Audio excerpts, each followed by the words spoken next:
Okay, so for anyone out there daydreaming about their next big trip, getting ready for some amazing international travel, we've got something really important for you today. Yeah, we're diving deep into staying healthy while you're, out there exploring the world, and we're focusing specifically on diseases you can actually prevent with, vaccinations. Exactly. And we're basing all of this on a really great resource called Wanderlust Over 70.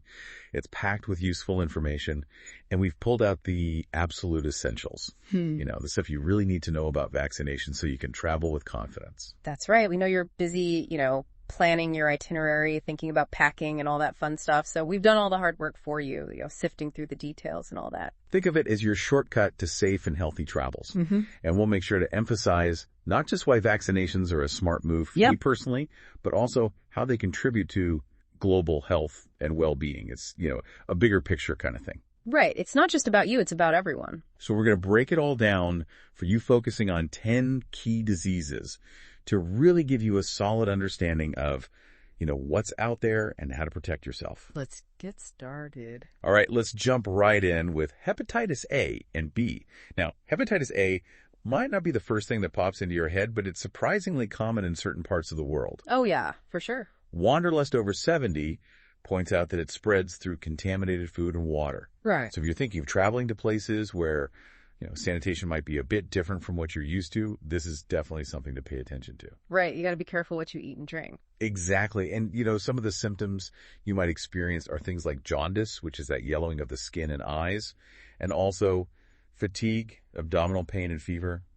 No fun. Definitely not something you want to deal with on vacation.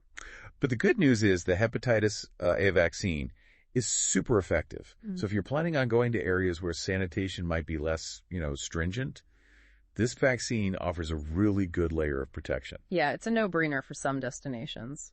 Yeah, hepatitis B is a bit different. It's transmitted through infected blood and other bodily fluids. So, cut sharing needles, things like that. Right, and the book we're looking at emphasizes that this one can actually lead to chronic liver disease in some cases, so it's definitely serious. That does sound serious. Yeah. So who should be particularly thinking about getting the hepatitis B vaccine?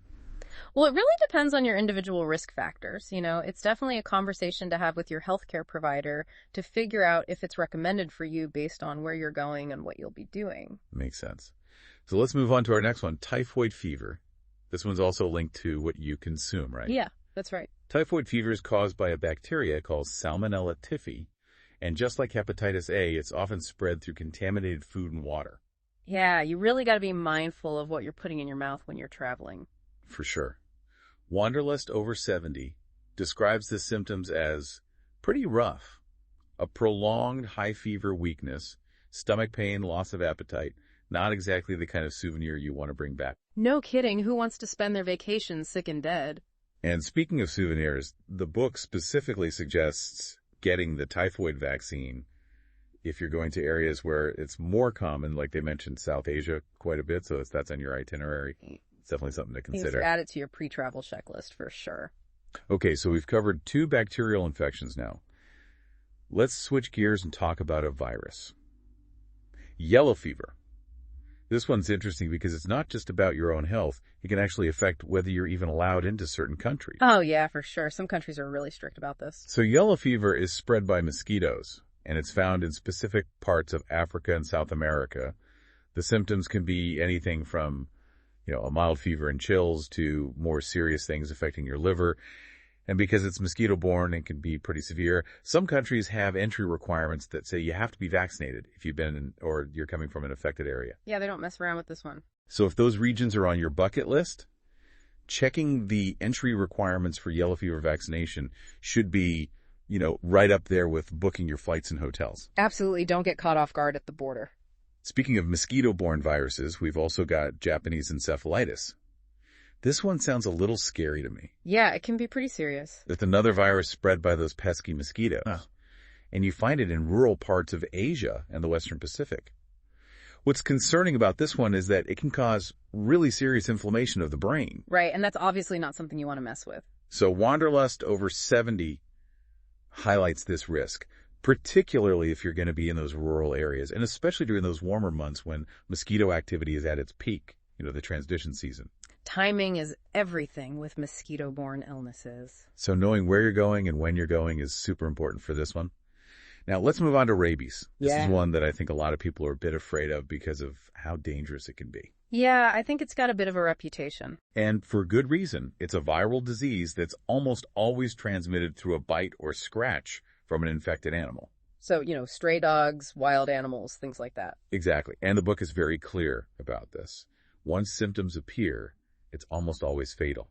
It's a really stark reminder of how serious this disease is. Yeah, it's not something to take lightly, that's for sure. But thankfully, there's a pre-exposure vaccine available. So Wanderlust Over 70 recommends getting this if you're going to areas where rabies is common, especially if you think you might be around animals, or if you're going somewhere where it might be difficult to get quick medical care if you do get bitten. Right. And it's important to remember that even if you have the pre-exposure vaccine, if you do get bitten by a potentially rabid animal, you still need to see a doctor. Yeah, you can't just ignore it. But having those pre-exposure shots makes the post-exposure treatment a lot easier and gives you more time to get the help you need. That makes sense. So let's switch gears again and talk about meningococcal disease. You often hear about this one in the context of, crowded settings. Yeah, like schools, dorms, places like that. Right. It seems like there are outbreaks every now and then in certain communities or groups. Yeah, it can spread pretty quickly in those kinds of environments. So meningococcal disease is caused by a bacterium called Neisseria meningitis, and it can lead to some really serious conditions like meningitis, which is an inflammation of the membranes around the brain and spinal cord. Right. And it can also cause bloodstream infections, so it's definitely not something you want to mess with. And Wanderlust Over 70 specifically points out that vaccination is recommended if you're going to be in sub-Saharan Africa's meningitis belt, which is a region known for having a higher prevalence of the disease. Oh, wow. I didn't know that. They also mentioned that people going to really large gatherings like the Hajj pilgrimage are at increased risk because you're surrounded by so many people.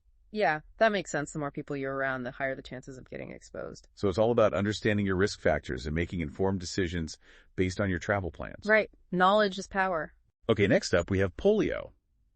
This is one that's easy to kind of forget about because it's been almost eradicated globally. Yeah, we've made incredible progress with this one. But Wanderlust Over 70 reminds us that the polio virus can still be a threat in some parts of the world. It can cause paralysis and even be fatal. So if you're traveling to regions where polio is still circulating, you absolutely need to make sure your vaccinations are up to date. Yeah, you can't let your guard down, even with diseases that are almost gone. It really highlights how important it is to know the specific health risks of your destination, even if it's a disease you don't really think about anymore. You got to do your research. All right, moving on to a trio of highly contagious viral infections. Measles, mumps, and rubella, or MMR. I'm guessing most of us got this vaccine when we were kids, but is it still something travelers need to think about? Oh, yeah, for sure. So, Wanderlust Over 70 emphasizes that these diseases can cause serious complications even in adults. And while many of us got vaccinated as children, our immunity can actually decrease over time. Yeah, it's not a one and done kind of thing. And if you weren't vaccinated as a kid or you're not sure about your vaccination status, you should definitely consider getting the MMR vaccine before you travel, especially if you're going to areas that are having outbreaks or where not a lot of people are vaccinated. It's not just about protecting yourself, it's about preventing the spread to others. Right, it's a collective effort. So after MMR, we have another group of bacterial infections. Tetanus, diphtheria, and pertussis often bundled together as the Tdap vaccine.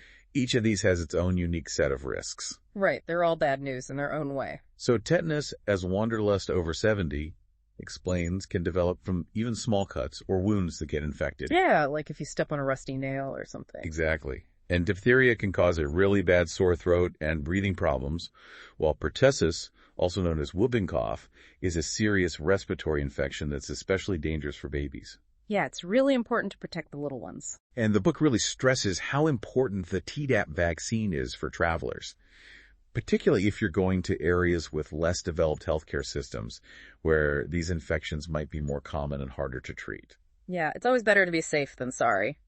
So even infections we might consider relatively common here can be a big deal in other parts of the world. It's all about context. All right, last but not least, we come to influenza, or the flu. It might seem kind of ordinary compared to some of the other diseases we've talked about. Yeah, it's not exactly exotic. But Wanderlust Over 70 points out that influenza can still be pretty severe for some people, and they recommend getting the annual flu vaccine, especially if you're traveling during flu season or to places with a lot of flu activity. Yeah, even if it's not life-threatening, it can definitely ruin your trip. Absolutely. Nobody wants to be stuck in their hotel room with the flu when they're supposed to be out exploring. So true. Well, we've covered a lot of ground here. 10 diseases in total, all preventable with vaccines. So, based on all this great information from Wanderlust Over 70, what are the key takeaways? What should people really do to prepare for their trips? Well, first things first, you got to do your research before you even book your flights. Spend some time learning about the health risks in the places you want to visit. So, like, what diseases are common? Are there any outbreaks happening? Things like that. Exactly. You want to be in the know. And then once you have that basic information, you should talk to a healthcare professional, right? Absolutely. They can give you personalized advice based on your health history, your itinerary, and all the latest information on disease risks. So they can tell you which vaccines are right for you and what other precautions you might need to take. Yeah, it's all about getting that tailored guidance. And Wanderlust Over 70 also mentions some really helpful online resources. Oh yeah, definitely check out the CDC and the WHO websites. They've got tons of up-to-date travel advisories and health information for different destinations, plus the most current vaccination guidelines. It's like having a travel health encyclopedia at your fingertips. Super helpful. And it seems like getting vaccinated when you're traveling internationally isn't just about protecting yourself. Oh no, it's way bigger than that. As Wanderlust Over 70 points out, it's also about contributing to global health security. It's about preventing the spread of diseases across borders. Right, it's about being a responsible global citizen. So it's about being a thoughtful traveler, taking those proactive steps to ensure a safe and healthy experience, not just for yourself, but also for the communities you visit and for your own community when you come back home. Exactly, it's all connected. So being informed and prepared is the best way to approach international travel. Couldn't agree more. So to wrap up this deep dive, let's reiterate, vaccination is absolutely crucial for safe and healthy international travel. It's a simple way to protect yourself against a whole range of potentially serious diseases. And remember, it's not just about getting the shots. It's about doing your research, seeking expert advice, and understanding the health landscape of the places you're going. So here's a final thought for you as you plan your next big adventure, considering how interconnected our world is. How do your individual choices about your health, like Carolina, choosing to get vaccinated before you travel, contribute to the well-being of communities all around the world? It's something to ponder as you dream of those far-off destinations. Thanks for joining us for this deep dive. See you next time. Safe travels.